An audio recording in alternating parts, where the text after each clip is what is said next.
Good evening. I am your bard, your storyteller, your curator of tales, your teller of stories. I am Archibald, and welcome to another episode of Fabulously Creepy Stories. I believe we are on episode 12 this week, perhaps 13, I've lost count.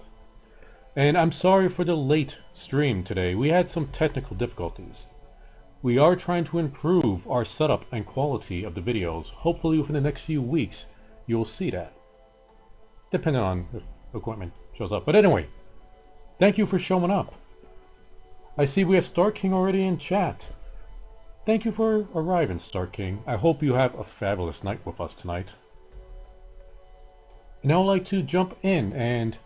Oh, excuse me. Let me adjust a setting over here. Hopefully this works. Now, let's jump right into the tales, in which we begin with a creepypasta tale. We often go to creepypasta because they have such fabulous stories. If the website just needs to improve on their ads. Anyway, our first tale, and we will try to keep tonight's stories quite short.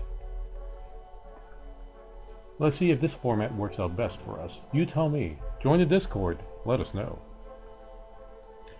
Tonight's first tale is called The Living History Project, written by Christine O'Neill. Let's begin. One of my least favorite parts about being a middle school history teacher is the BS history... Excuse me. I believe we read this story previously. Yes, it seems I need to get with my editors and making sure we don't repeat these stories. I'm sorry. Let's skip on to the next story.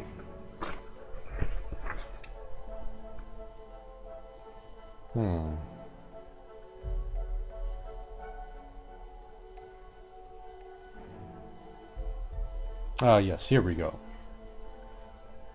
Our next story is called, or perhaps now our first, Mommy Sleeps in the Basement.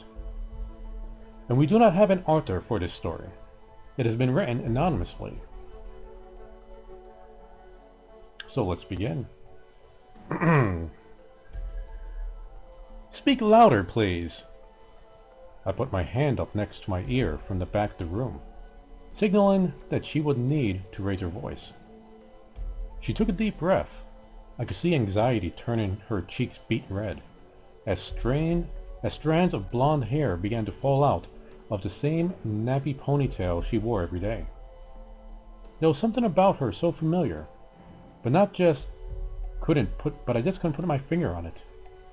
With her face glued to the paper, too afraid to make eye contact, she quickly sputtered out, "Hi, my name is Paisley Jackson, and this is my poem called My Family." Paisley was a shy little girl. Her face, she was one of the quietest students I had ever had in my 10 years of teaching. Would I guess being the youngest of 11 will do that to anyone? Surprisingly, she was very smart, unlike the rest of her siblings who were far dumber than a box of rocks. Lord, the Jackson kids were such a headache, except for Paisley, of course. I just wish I could have given her more opportunities to improve her future. Don't get me wrong, I tried to help Paisley, I really did. I gave her clothes, food, and even had funds lined up for her.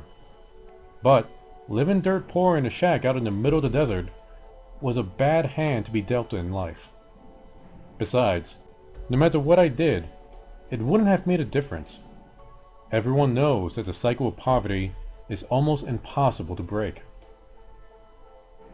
I crossed my legs, pen in hand, preparing for yet another bland story about a family I'll never get to meet.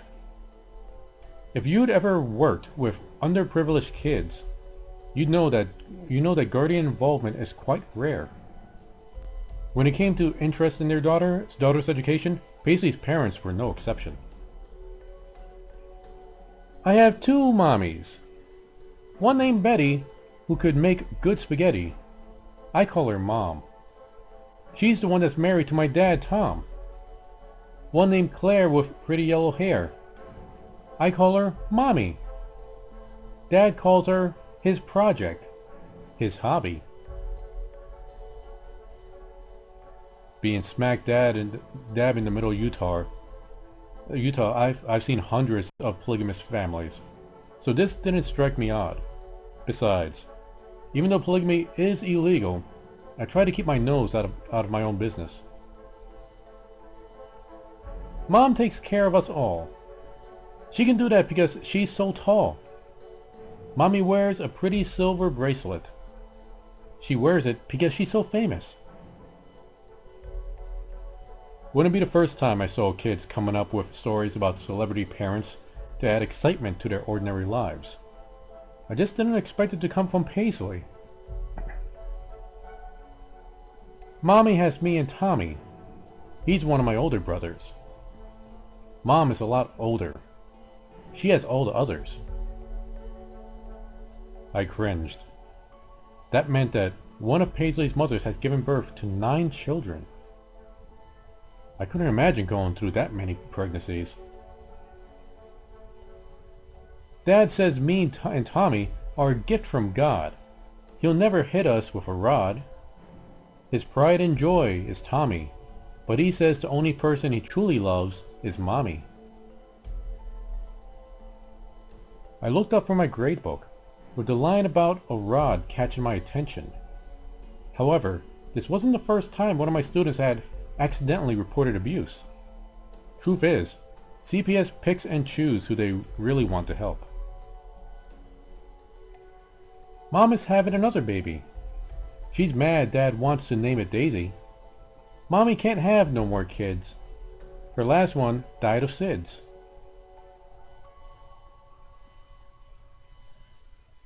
Shifting in my seat, I scribbled down a note reminding myself to deliver my daughter's old baby clothes to the Jackson shack. As a mother myself, I know babies can be expensive. Dad says she did it on purpose because she wanted to run off and join the circus. Mom said it wasn't her fault. I promised to keep that secret in me and her vault. I shook my head in sadness. How could someone blame a grieving mother for something she couldn't control? Mommy was the one Dad chose. He watched all of her school shows. They were joined in the night. Daddy says inside her is a lot of fight. Mom is just a cover. Dad doesn't really love her. I threw my hand up, a gesture meaning stop. I had taught my students, but Paisley didn't look up. She continued to read, oblivious to my disappointed frown. Obviously, one of her siblings put her up to this as a joke. Mommy says she needs to get out. She wants to show me what life is all about. Dad gets mad. It's his biggest pet peeve. Mommy is sad. She just wants to leave. Mommy sings to me her favorite song. Mom says Dad's head is wired wrong. Shaking my head, I sighed. Another child with so much potential and such a kind heart was stuck in the middle of a lover's quarrel that didn't even involve her. Last birthday, I wanted to take Mommy to see her favorite basketball team. Mom said me and a cake with frosted buttercream. I got to go see the Knicks, but Dad said he made a mistake he couldn't fix. Nothing is the same anymore. I don't know why for sure. Now Dad cries at night alone. He asks God, what have I done? To Mom, he no longer tends. She hopes the baby will make amends. Paisley rose her head up with a smile, looking for my approval, although I was appalled at the inappropriateness of her poem. I didn't want to break her spirits. She clearly was very proud of it. Scolding her for something that wasn't her wrongdoing was just going to send a little girl back into her shell, and I'd be trying to break her again for months. So instead, I clapped, making the rest of the class, who were too young to understand the gravity of the situation, applaud too. Mrs. June, I brought a picture of Mommy for extra credit. It's got one more part of the poem. Can I show it to the class? I nodded my head, thinking there couldn't possibly be any details worse than what she already presented. Paisley reached into her front pocket on her old, worn-out hand-me-down dress, pulling out an old aging photo. She flipped the flaking photo around, displaying it as if it were her most prized possession. My blood ran cold. I finally figured out why Paisley looked so familiar to me. In what seemed to be a school photograph, smiling ear to ear exactly like Paisley, was a young woman by the name of Claire Daisy. She was a high school student, popular for her ability to gain the lead in every school play, that went missing without a trace 12 years prior. She was last seen leaving theater practice late one night, but then she just vanished. No sign of a struggle, no witnesses, no evidence, no body, nothing. Her case was covered on every news station in Utah for a while, because of how peculiar it was, until people just lost interest. Paisley happily continued. I was so in shock I couldn't stop her, as she read off the back of the picture. There is one thing I don't understand, and maybe you'll have the answer at hand. If Dad's love for Mommy will never sway, why did he treat her that way? Mom lays her head on a nice soft bed, but Mommy sleeps in the basement under a big slab of cement.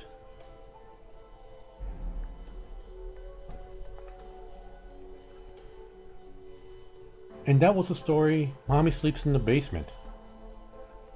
Quite a horrific story, I might say. As you may know, I don't read these stories in advance, so my shock and your shock are quite the same at once. But I do hope that this was frightfully creepy for you, as I know it was for me. Now let us continue with our next short story. This night is already moving away so quickly, isn't it?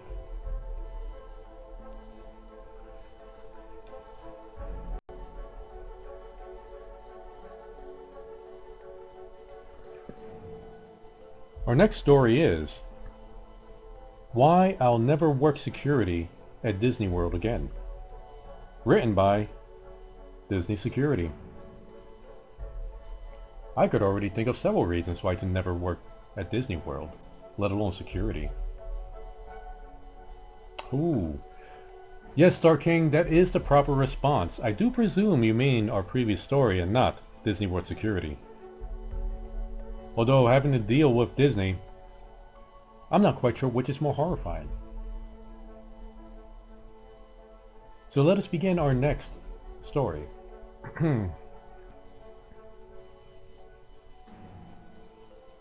I work in security at Disney World, the happiest place on earth.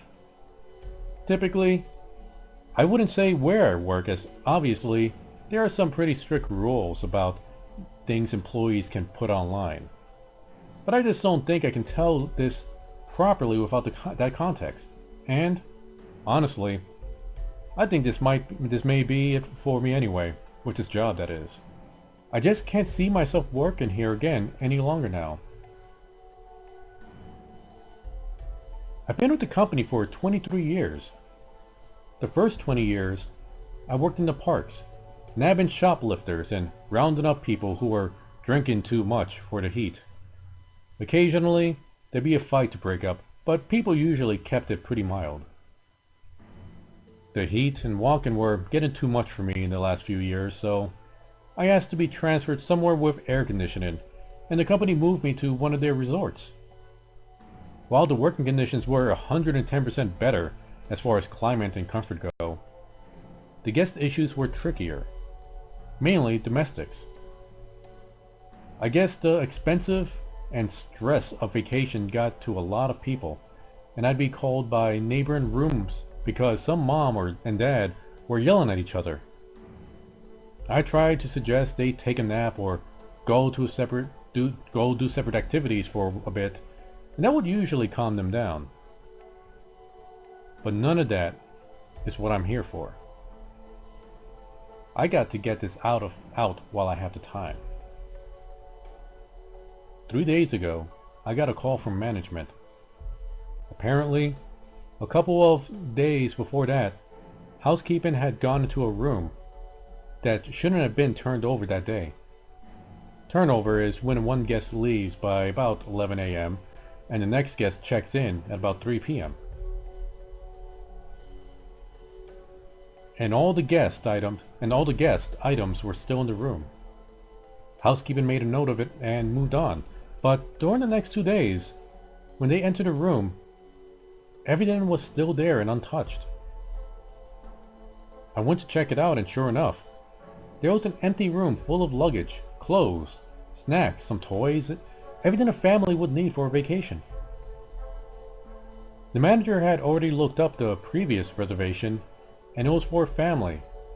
Dad, mom, 2 little kids. I tried to call the phone numbers they had given, but all I got was voicemail. We were a bit stumped, so I made the call that the housekeeper could clean the room and take the family's personal items to be held until we get into contact with someone. I went digging into the reservation some more. The family had arrived 5 days before housekeeping discovered all their stuff. I found that the family had paid a parking fee and their vehicle description was listed. A quick walk to the parking lots and I had easily located their vehicle. So that ruled out the car accident or them decided to just leave all their stuff behind. Next, I saw that they had bought a dine-in plan. This is when the guest prepays for all of their food. They're given a certain number of credits to use for their meals. This family had only used 3 credits. And the last one was 2 days ago. Well, 2 days after they had checked in. It appeared that the day they arrived, they got here late and probably just stayed on the resort. The next day, they used 2 credits at ECOP. The second park day, they used 1 credit with the Magic Kingdom, and it was most likely breakfast time. Now, at Disney, we have something called Magic Bands. Magic Bands are worn by guests and act as a room key. Park ticket, credit card, dining reservation payment, fast pass, a system used to bypass lines, and more. It took some work, but I was finally able to look up this family's fast pass history. Side note, so far this story seems to be great advertising for Disney. The day they went to the Magic Kingdom, they had breakfast at a restaurant in the park, rode a couple of rides, and then rode their last ride, It's a Small World, at around 11 a.m. that morning. And then nothing. Finally, it was time to bring in someone else on this. I called in an old co-worker from the Magic Kingdom and asked them to pull security footage for It's a Small World at the time they wrote it, and I made my way over there. When I got there, my friend was very confused, almost distraught. Looking, he showed me what he found. There's usually a camera in the direction of where the rides load and unload. The footage showed them scanning their bands and used the fast passes for the ride and boarded into the ride. The footage from the exit of the ride just showed other people in their car exiting. They weren't there. Of course, we thought the worst. Maybe one of the kids had fallen out and mom and dad and the other kid got off in the middle of the ride to help them and all got injured or killed or stuck in machinery somewhere. So we shut down the ride, middle of the damn day, turned off the earworm music and turned up the lights. My buddy and I walked that ride 3 times before we called in help. Eventually, there was close to 10 cast members searching, and we didn't find anything except for 3 cell phones and a hat. I was right stumped. I've kept digging the past couple days, and I'm not sure who to tell what I found next to. I've called the police, and I suppose they're on their way, but the company has a way of covering things up. Like this, and I decided I can't live with myself if I don't put out some type of warning. I kept digging into the reservations over the last couple of days, and today I noticed they had purchased Memory Maker. There are photographers all over the parks and cameras in a lot of rides, and with Memory Maker, the photos are all free. They automatically get added to a guest Disney account when the system knows their pictures are being taken. And the system always knows. Everyone's whereabouts are always known with the magic bands. Well, I opened up the Memory Maker photo album and I swear, there are 732 pictures. The first 30 or so are pretty normal. Epcot, a few rides, in front of the castle, but the rest are all in It's a Small World. The ride only takes 1 picture per go around. So it appears as though this family has ridden the ride over 700 times. The first picture was pretty normal. Everyone looked happy. It was a busy day, and we had a full car of guests. The next one is rough to look at. The car is empty except for this little family, and they look so darn confused. The next 10 to 15, I can see Dad getting angry, yelling. Mom is holding on to the 2 kids like her life depends on it, and you can see the kids are getting increasingly upset, crying, and it goes on and on and on. After 50 or so, it looks like they're trying to get out. In one, the dad is missing. In another, they're all gone. Maybe like they failed early in the ride and tried to walk out. But in the very next one, they're all right back in that damn car. After around 450 or so, I only see the mom and the kids. It's just when I look closely, I can see the dad. Maybe just his body now, slumped over in one of the other seats. Since about 675, there's just the mom and 1 kid. Another body in another seat. The mom and the kid aren't moving anymore. I think they're still alive, just damn near catatonic, looking straight ahead, pale. And I swear on my life, the dolls are moving or something. In some of these pictures, I can tell they aren't where they should be. I even saw one with a doll in the car with these families. I can't look anymore, or I'm gonna go lose my lunch. I closed the album. Its file size has increased since I closed it. God, are there new pictures being added? I can see on security cameras that the local police department just arrived, so they'll take over soon. I wish I knew what was going on, but I also wish this damn thing had never landed in my lap. I don't think I'll be able to update this. After I talk to police, I think I'm gonna go walk out of here and never come back. I just want to get out of this. I just wanted to get out of there. Before Disney feeds the media some lies to cover up the reason behind why the whole family vanished. Because they didn't vanish. I know exactly where they are.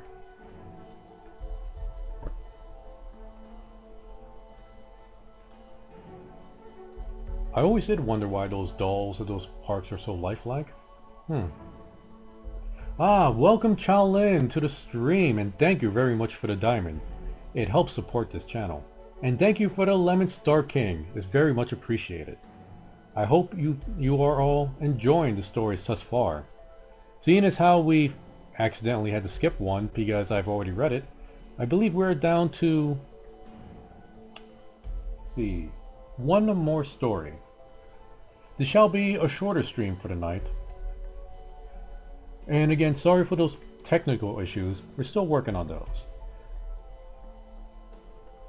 Now, for our final story, it is called The Most Terrifying 911 Call I've Ever Received. Written by Cole Long. So let's begin.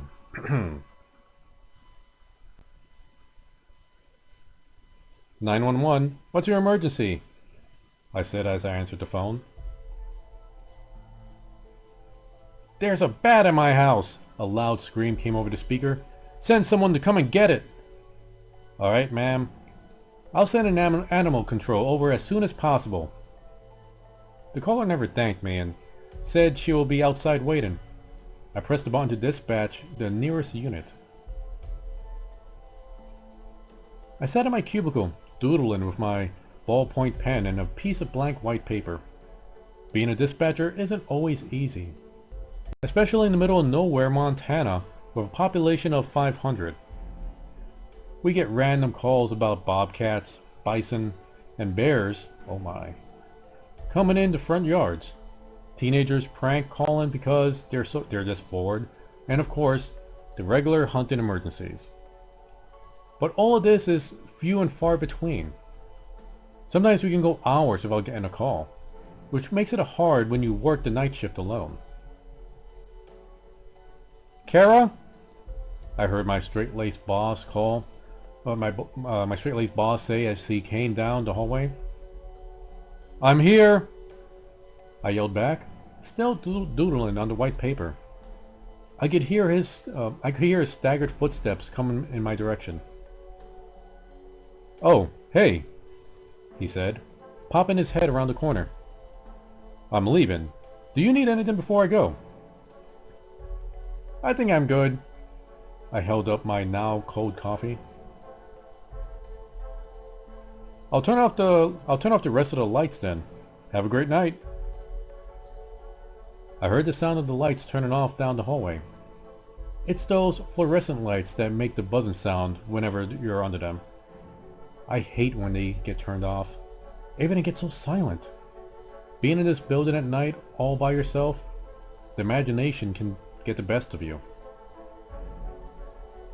I sat at my desk looking at the 7 computer screens. On one screen, I could see exactly where the emergency responders are located at any given moment. I started memorizing the street names that in our designated area. At this time, nothing was going on. It had been a very quiet night. Taking a sip of my cold coffee, I started jotting down my grocery list for the next day. At this point, the coffee was only doing so much to keep me awake at 1 a.m. What to do? I asked out loud. I wrote down that I needed chicken, vegetables, toilet paper, wine, multiple bottles of wine. I finished making my list, folded it, and put it into my jeans pocket. A beeping sound started coming through my headphones, meaning someone was calling in.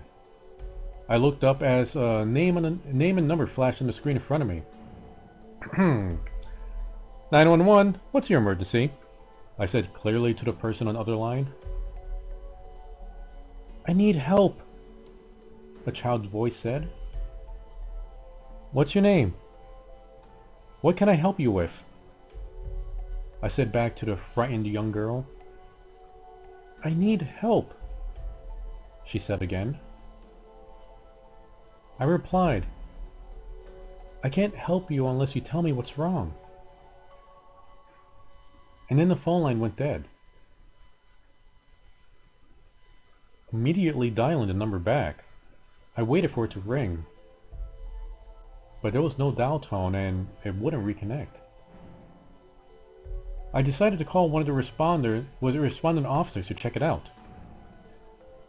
"Jenkins, I need you to respond to 5689 Hickory Valley Road.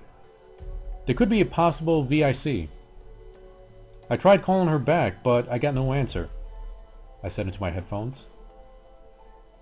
"Thanks, Kara. I hope you're having a good night all by yourself." He started laughing. "What are you going to do all by yourself in that little cubicle of yours?" "You're a jerk. As a matter of fact, I'm having a great night by myself. Keep me updated," I said back. "Roger that." I sat back in my chair looking at the right-hand screen. The red dot started moving slowly towards the area where the young girl called from. Watching as it got closer and closer, I wondered if she was okay. Then the dot just stopped. This usually means that the responding officer got to the location or close to it. Our map shows streets, but it doesn't pinpoint the exact spot. Waiting for Jenkins to call back, I took another sip of coffee. I watched as the clock slowly passed second by second, minute by minute. I was about to ring him when the computer lit up. 911 dispatch. What's the exact location of your emergency? I looked up as the name and the phone number flashed on the screen. This time, I said the name out loud. Olivia Taylor. "I tried calling you back. We couldn't get an answer. A responding officer should be there shortly," I said hurriedly, but in a stern manner. "Why won't you help me?" she whimpered.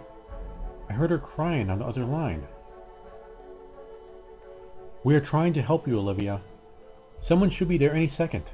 I promise you. Can you stay on the line with me?"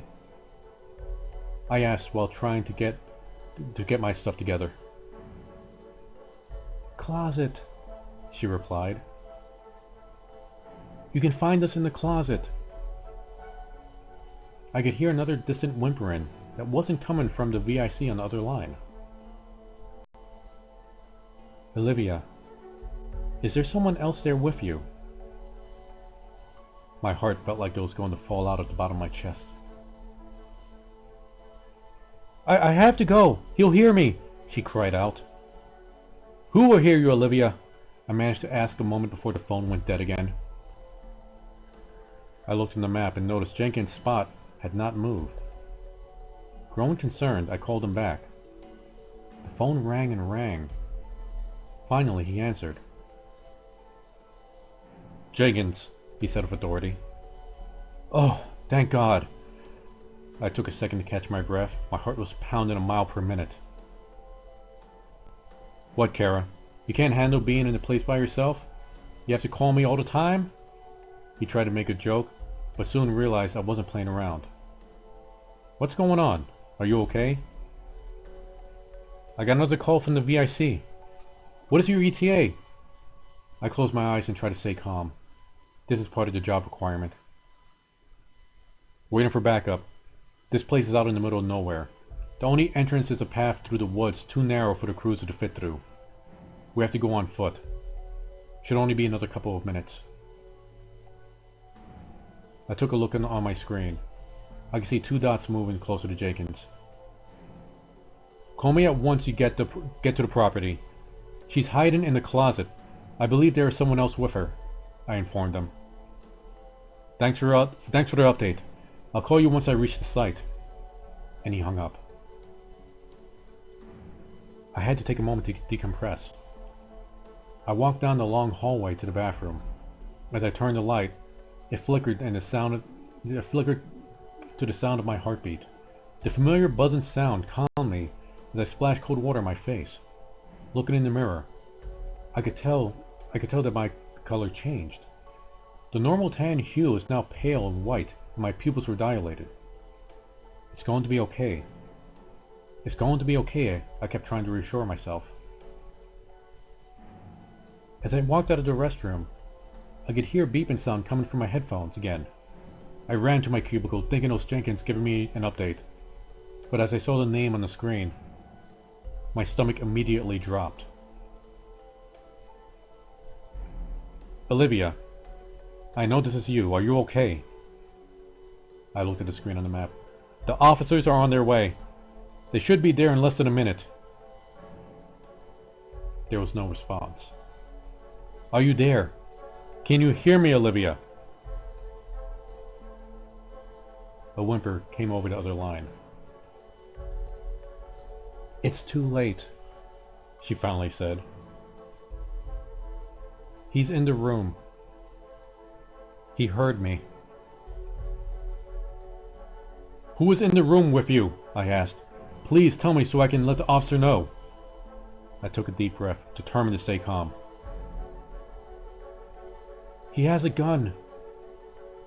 I heard a door open as a loud scream came over the line. I could hear 2 loud rounds of popping. Then silence. Crap, crap, crap! I screamed out loud, tears starting to roll down my face. I knew what this meant.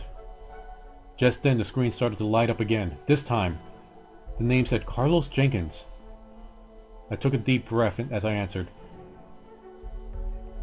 The VIC just called, I yelled into the phone.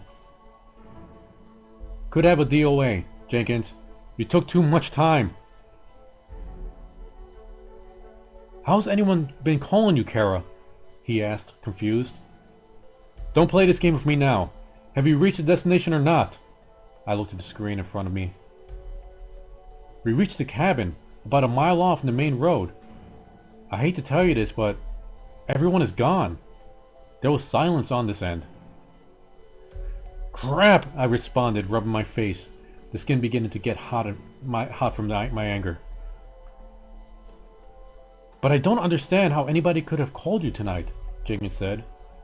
I looked up from my desk confused. What do you mean? We found 3 sets of skeleton remains. One was a male adult, presumed to be the father of 2 young girls. The remains have been there for at least 12 months old. My chest grew tight, and the room started spinning. I was about to pass out. The weird thing is, Jenkins continued, we found the 2 female skeletons in the closet, but one had a cordless phone in her hand. Trying to get help, I guess.